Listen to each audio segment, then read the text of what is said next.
Iwan ang kahapon, isang maikling kwento. Sa isang tahimik na baryo sa gilid ng bundok, may isang binatang ang pangalan ay Ilian.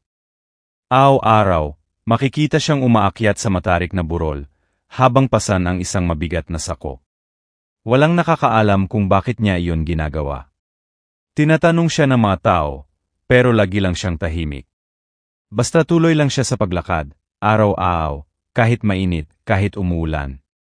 Isang araw, isang batang musisa ang sumunod sa kanya. "Kuya, bakit po araw-araw mong dala yang mabigat na sako?" tanong ng bata.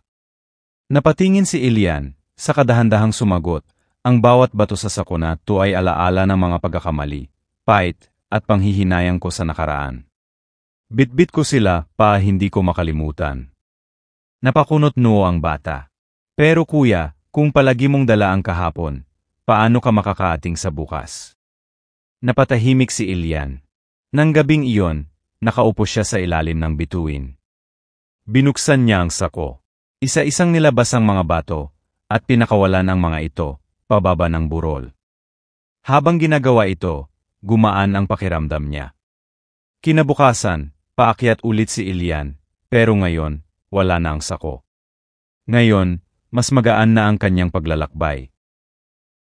Mga aral ng kwento. 1. Hindi mo kailangang pasanin ang kahapon para makaating sa kinabukasan. Ang bawat araw ay pagkakataong magsimula muli, mas magaan, mas buo. 2. Ang pagpapatawad sa sarili ay unang hakbang sa paghilom. Hindi mo kailangang maging perpekto para maging payapa. Patawarin mo ang sarili mo. 3. Ang nakaraan ay guro, hindi bilangguan. Matuto ka mula rito, pero huwag mong hayaang ikulong ka nito.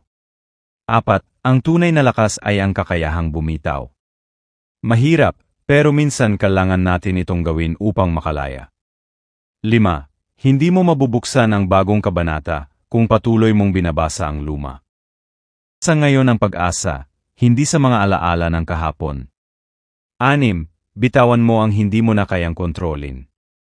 Ang pagbitaw ay hindi pagsuko, kundi pagpili ng kapayapaan. 7. Ang puso ay gumagaling sa tamang panahon, pero nagsisimula ang paghilom sa desisyon mong umusad. Magdesisyon kang maging malaya. 8. Kung patuloy mong binubuhat ang bigat ng nakaraan, hindi mo mahahawakan ang biyaya ng kasalukuyan. 9. Ang bawat hakbang palayo sa nakaraan ay isang hakbang palapis sa bagong ikaw. Ang liwanag ng bukas ay hindi makikita kung ang mga mata mo ay nakatuon pa rin sa dilim ng kahapon.